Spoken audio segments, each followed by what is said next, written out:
শুভেচ্ছা। বাঙালিয়ানা প্রদোষের সংবাদে স্বাগত।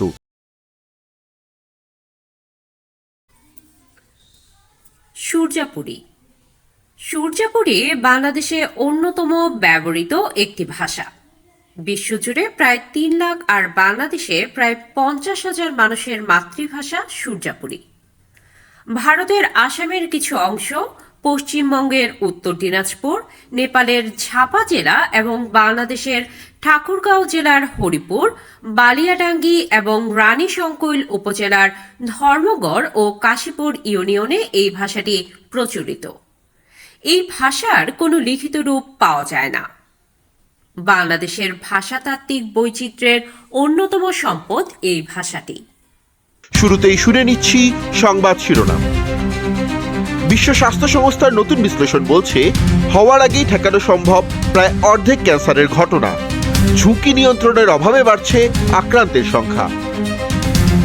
নকল নির্বাচনী সিল বানানোর ঘটনায় স্বীকারোক্তি দিলেন প্রেস মালিক। জানালেন, জামায়াত নেতার নির্দেশেই ঘটিয়েছেন এ কাণ্ড। এবার অন্যান্য সংবাদের সঙ্গে বিস্তারিত। বিশ্ব স্বাস্থ্য সংস্থা WHO এবং এর সহযোগী সংস্থা international agency for research on cancer ISRC'র নতুন বৈশ্বিক বিশ্লেষণে দেখা গেছে, বিশ্বের প্রায় 40% ক্যান্সার প্রতিরোধ করা সম্ভব। এই গবেষণায় ক্যান্সার সৃষ্টির 30টি প্রতিরোধযোগ্য কারণ খতিয়ে দেখা হয়েছে। এর মধ্যে রয়েছে তামাক ও অ্যালকোহল সেবন, অতিরিক্ত শারীরিক ওজন, শারীরিক নিষ্ক্রিয়তা, বায়ু দূষণ, অতি বেগুনি রশ্মি এবং প্রথমবারের মতো ক্যান্সার সৃষ্টিকারী 9টি সংক্রমণের বিষয়। 2022 সালে বিশ্বব্যাপী নতুন করে প্রায় 7.1 মিলিয়ন মানুষ ক্যান্সারে আক্রান্ত হয়েছেন। গবেষণা বলছে, এই রোগীদের বড় একটি অংশের ক্যান্সার প্রতিরোধ করা যেত। তবু ঝুঁকিগুলো নিয়ন্ত্রণে না আসায় ক্যান্সারের বোঝা কমছে না, বরং বাড়ছে। বিশ্ব স্বাস্থ্য সংস্থার এই গবেষণা 185টি দেশ এবং 36 ধরনের ক্যান্সারের তথ্য বিশ্লেষণ করে তৈরি করা হয়েছে। এতে দেখা গেছে, বিশ্বব্যাপী নতুন ক্যান্সার রোগীদের মধ্যে প্রায় 15% ক্ষেত্রে প্রধান কারণ ছিল তামাক ব্যবহার। অ্যালকোহল দায়ী ছিল আরও 4% ক্যান্সারের জন্য। এর বাইরে রয়েছে বায়ু দূষণ, অতিরিক্ত ওজন এবং শারীরিক নিষ্ক্রিয়তার মতো ঝুঁকি। এগুলো সবই নিয়ন্ত্রণযোগ্য। গবেষণায় আরও দেখা গেছে, প্রতিরোধযোগ্য ক্যান্সারের প্রায় অর্ধেকই আসে মাত্র 3 ধরনের ক্যান্সার থেকে। এগুলো হলো ফুসফুসের ক্যান্সার, পাকস্থলীর ক্যান্সার এবং জরায়ু মুখের ক্যান্সার। ফুসফুসের ক্যান্সার সরাসরি ধূমপান ও বায়ু দূষণের সঙ্গে সম্পর্কিত। পাকস্থলীর ক্যান্সার হয় মূলত হেলিকোব্যাক্টার পাইলোরি নামে এক ধরনের ব্যাকটেরিয়ার সংক্রমণে। আর জরায়ু মুখের ক্যান্সার ছড়ায় হিউম্যান প্যাপিলোমা ভাইরাস বা HPV সংক্রমণের মাধ্যমে। এই 3 ক্ষেত্রেই প্রতিরোধের উপায় জানা আছে। বিশ্ব স্বাস্থ্য সংস্থার গবেষণায় দেখা গেছে, নারীদের তুলনায় পুরুষদের মধ্যে প্রতিরোধযোগ্য ক্যান্সারের হার বেশি। পুরুষদের ক্ষেত্রে নতুন ক্যান্সারের প্রায় 45%ই প্রতিরোধযোগ্য। নারীদের ক্ষেত্রে এই হার প্রায় 30%। নারীদের ক্ষেত্রে ভাইরাল সংক্রমণ এবং অতিরিক্ত ওজন বড় ভূমিকা রাখছে।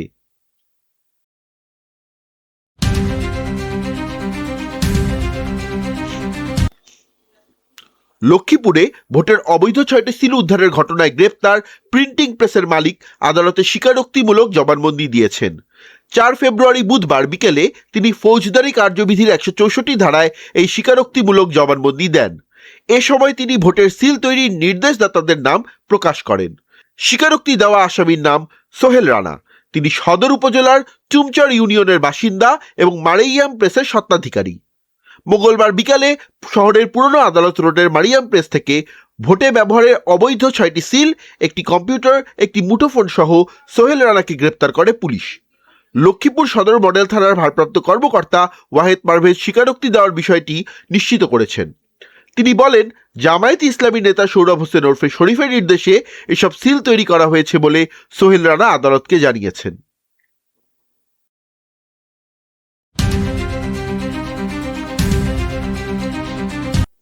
জুলাই গণ অভ্যুত্থানে সাভারের আশুলিয়ায় গুলি করে হত্যার পর লাশ পোড়ানোর মামলায় ঢাকা 19 আসনের সাবেক MP মোহাম্মদ সাইফুল ইসলাম সহ 6 জনের মৃত্যুদণ্ড ঘোষণা করেছেন ট্রাইব্যুনাল। এছাড়া 16 আসামির মধ্যে 7 জনের যাবজ্জীবন কারাদণ্ড, 2 জনকে 7 বছরের কারাদণ্ড এবং রাজসাক্ষী হওয়া একজনকে খালাস দিয়েছেন ট্রাইব্যুনাল।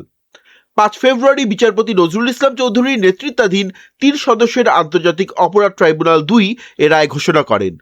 সাবেক এমপি মোহাম্মদ সাইফুল ইসলাম ছাড়াও মৃত্যুদণ্ডপ্রাপ্ত অপর 5 জন আসামি হলেন আশুলিয়া থানার তৎকালীন ভারপ্রাপ্ত কর্মকর্তা AFM সায়েদ রনি, SI মালেক, সাবেক ASI বিশ্বজিৎ সাহা, কনস্টেবল মুকুল ও স্থানীয় আওয়ামী লীগ নেতা রনি ভুইয়া।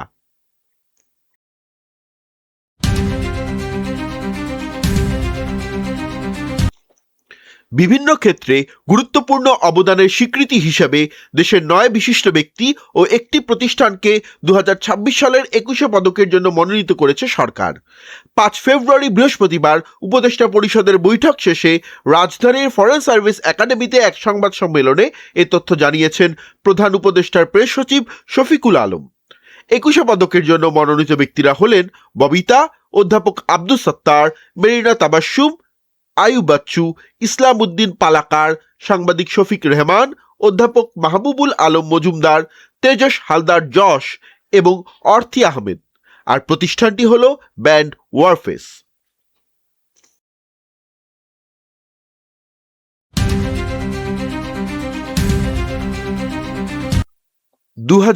সালের 5 ফেব্রুয়ারি আন্তর্জাতিক অপরাধ ট্রাইব্যুনালে মিরপুরের কসাইখ্যাত কাদের মোল্লার যাবজ্জীবন কারাদণ্ড হল।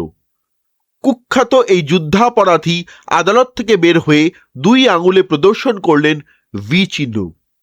বাকিটা ইতিহাস। ফুঁসে উঠল মানুষ, অবরুদ্ধ হলো শাহবাগ মোড়, বদলে গেল বাংলাদেশের ইতিহাস। এই দিনটিকে নিয়ে বাঙালিয়ানার বিশেষ প্রতিবেদন দেখতে ক্লিক করুন আই বাটনে।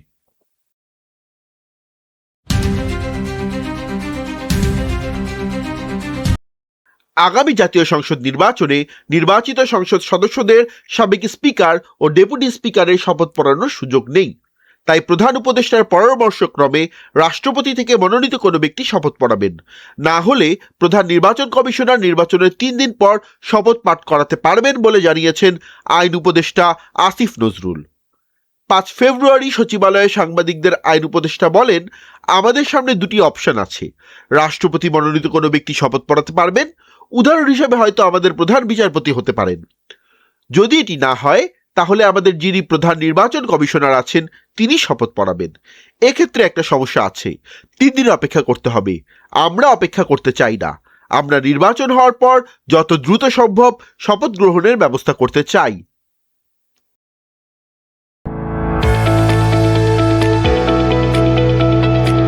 এবার শুনে নিচ্ছি বাঙালিয়ানা বাণিজ্য সংবাদ। ত্রয়োদশ জাতীয় সংসদ নির্বাচনকে ঘিরে দেশের রাজনীতির পাশাপাশি আর্থিক ব্যবস্থায়ও তৈরি হয়েছে অস্বাভাবিক তৎপরতা। ভোটের দিন যত ঘনিয়ে আসছে ততই ব্যাংকিং ব্যবস্থার বাইরে নগদ টাকার প্রবাহ দ্রুত বাড়ছে। নির্বাচনী প্রচার, কর্মী ব্যবস্থাপনা ও মাঠ পর্যায়ে নানা খরচ মেটাতে প্রার্থীদের বড় একটি অংশ ব্যাংক থেকে নগদ অর্থ উত্তোলনের পথে হাঁটছেন। বাংলাদেশ ব্যাংকের তথ্য অনুযায়ী মাত্র 2 মাসে জানুয়ারি ও ডিসেম্বরে ব্যাংকিং ব্যবস্থার বাইরে থাকা নগদ অর্থ বেড়েছে প্রায় 41,000 কোটি টাকা।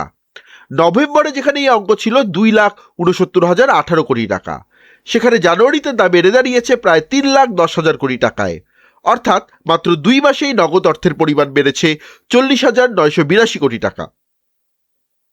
নগদ টাকার এই ঊর্ধ্বগতি আরও তাৎপর্যপূর্ণ, কারণ এর আগের কয়েক মাস ছিল সম্পূর্ণ বিপরীত চিত্র। গত বছরের জুলাই থেকে নভেম্বর পর্যন্ত সময় জুড়ে ব্যাংকের বাইরে থাকা নগদ অর্থের ধারাবাহিকভাবে কমছিল। জুলাইয়ে যেখানে এই অঙ্ক ছিল 2,87,294 কোটি টাকা, অগস্টে তা কমে দাঁড়ায় 2,76,494 কোটি টাকায়। সেপ্টেম্বর ও অক্টোবরে এই পতন অব্যাহত থেকে নভেম্বরে নেমে আসে 2,69,000 কোটি টাকায়।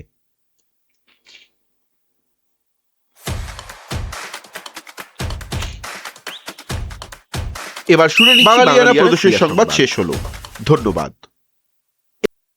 খেলার মাঠে রাজনীতির অভিযোগ তুলে টি-20 বিশ্বকাপে পাকিস্তান ভারতের বিপক্ষে খেলবে না বলে জানিয়েছেন দেশটির প্রধানমন্ত্রী শাহবাজ শরীফ।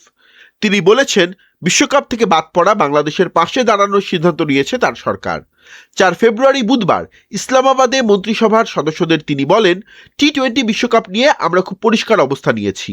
আমরা ভারতের বিপক্ষে ম্যাচ খেলব না, কারণ খেলার মাঠে কোনো রাজনীতি থাকা উচিত নয়। বাংলাদেশের পাশে থাকার উল্লেখ করে তিনি বলেন, আমরা খুব ভেবেচিন্তে এই সিদ্ধান্ত নিয়েছি। আমাদের পুরোপুরি বাংলাদেশের পাশে দাঁড়ানো উচিত। আমি মনে করি এটি খুবই উপযুক্ত সিদ্ধান্ত।